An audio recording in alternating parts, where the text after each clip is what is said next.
बहुत पुराने ज़माने की बात है। एक छोटा सा गांव था जहां सादिक नामी एक किसान रहता था। सादिक के पास ज़मीन का एक छोटा सा टुकड़ा था और वो अपनी मेहनत और दयानतदारी से गुजारा करता था। वो ना सिर्फ एक मेहनती इंसान था बल्कि उसका दिल नेकी और हमदर्दी से भरा हुआ था। वो हमेशा इस बात पर यकीन रखता था कि जो नेकी इंसान छुपाकर करता है उसका अजर उसे गैर मुतवक्के तरीकों से मिलता है। सादिक की एक आदत थी, जब भी उसके खेत में फसल अच्छी होती थी वो हमेशा अपने सबसे बेहतरीन अनाज का एक हिस्सा चुपके से उन गरीब और बेवाओं के घर छोड़ आता था जो अपनी ज़रूरतें पूरी नहीं कर सकते थे। वो ये काम हमेशा रात के अंधेरे में करता था ताकि कोई उसे पहचान ना सके और उसकी नेकी पर तारीफ ना करे। उसका मकसद सिर्फ और सिर्फ अल्लाह की रज़ा हासिल करना था। सादिक का बड़ा भाई मुनीर, जो शहर में रहता था, एक लालची और खुदगर्ज शख्स था। मुनीर हमेशा अपने भाई सादिक को मजाक उड़ाता कि वो अपनी मेहनत की कमाई दूसरों पर क्यों ज़ाया करता है। मुनीर कहता, सादिक, ये दुनिया खुदगर्जी से चलती है। तुम अपनी मेहनत का फल दूसरों को देकर सिर्फ अपनी गुर्बत को बढ़ा रहे हो। नेकी करने से कभी कोई अमीर नहीं बना। सादिक हमेशा मुस्कुरा देता, भाई, दौलत हाथ का मैल है, चली जाती है, मगर दिल का सुकून और नेकी का फल कभी ज़ाया नहीं होता। रिस्क देने वाला अल्लाह है और वो नेकी का हिसाब ज़रूर बराबर करता है। बदकिस्मती से एक साल शदीद कहत पड़ा और सादिक की फसल बिल्कुल तबाह हो गई। उसके पास सिर्फ इतना ही अनाज बचा था जो उसके घर वालों के लिए बमुश्किल कुछ दिन चल सकता था। उसने अपनी बीवी से मशवरा किया, हम क्या करें? अगर हम ये सारा अनाज इस्तेमाल कर लेंगे तो हमारे पड़ोसी भूखे रह जाएंगे। उसकी बीवी ने भी उसके नक्शे कदम पर चलते हुए कहा, आपने हमेशा हमें यही सिखाया है कि जब हमारे पास हो तो हमें दूसरों का हक अदा करना चाहिए। इस बार भी हम अपना हिस्सा कम करके उनकी मदद करेंगे।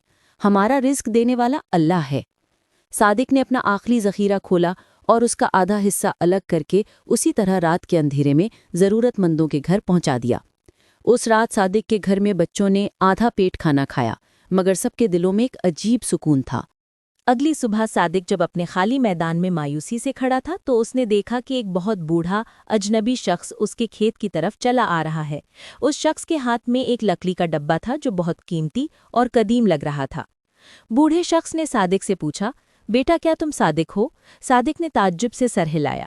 बूढ़े शख्स ने कहा, मैं इस मुल्क के सबसे अमीर ताजिर का दरवेश दोस्त हूँ।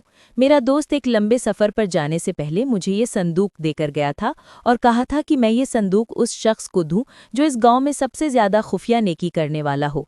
मेरे दोस्त ने मुझे ख्वाब में देखा कि तुम रात के अंधेरे में अपना आखिरी रिस्क दूसरों को दे रहे हो। सादिक की आंखों में हैरत और खुशी के आंसू आ गए। उसने कहा, मैंने तो कभी किसी को बताया नहीं कि मैं क्या करता हूँ।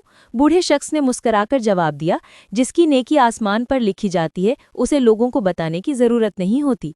ये नेकी का फल है। ये तुम्हारे लिए तुम्हारे दोस्त की तरफ से एक तोहफा है। बूढ़ा शख्स वो संदूक सादिक को देकर गायब हो गया, जैसे वो कभी वहां था ही नहीं। जब सादिक ने घर जाकर संदूक खोला तो उसमें कीमती जवाहरात, सोने के सिक्के और एक जमीन का बड़ा नक्शा था जो उसके खेत के करीब ही एक जरखेज जमीन का था। वो दौलत इतनी थी कि सादिक और उसकी नस्लें भी आराम से जिंदगी गुजार सकती थीं। इस्माइल का भाई मुनीर, जो चंद हफ्ते बाद शहर से गांव आया, अपने भाई की खुशहाली देखकर जल भुन गया। सादिक, यू सब कैसे? तुम एक दिन में इतना अमीर कैसे हो गए? जरूर तुमने कोई धोखाधड़ी की होगी या कोई खुफिया चाल चली होगी, मुनीर ने शक से कहा। सादिक ने सुकून से जवाब दिया, भाई, मैंने कोई धोखा नहीं किया, बल्कि ये मेरे अल्लाह की तरफ से नेकी का फल है।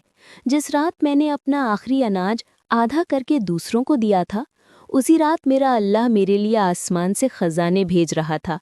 मेरे हाथों से जो नेकी मैंने छुपा कर की, उसका अज्र मेरे लिए एक नादीदा हाथ ने तैयार कर रखा था। मुनीर ने अपनी खुदगर्जी पर शर्मिंदगी महसूस की और उसे एहसास हुआ कि वो हमेशा दौलत की ज़ाहरी चमक को देखता रहा, मगर दिल के सुकून और नेकी की ताकत को कभी समझ नहीं सका। उसने अपने भाई से माफ़ी मांगी और सादिक के साथ मिलकर गरीबों की मदद के काम में शामिल हो गया। सादिक ने अपनी नई दौलत से सबसे पहले अपने गांव में ज़रूरतमंदों के लिए एक बैतुल माल कायम किया, ताकि कोई भी रात को भूखा न सोए। उसका यकीन था कि असली दौलत वो नहीं जो तिजोरी में बंद हो, बल्कि वो है जो तकसीम होकर बरकत लाती है।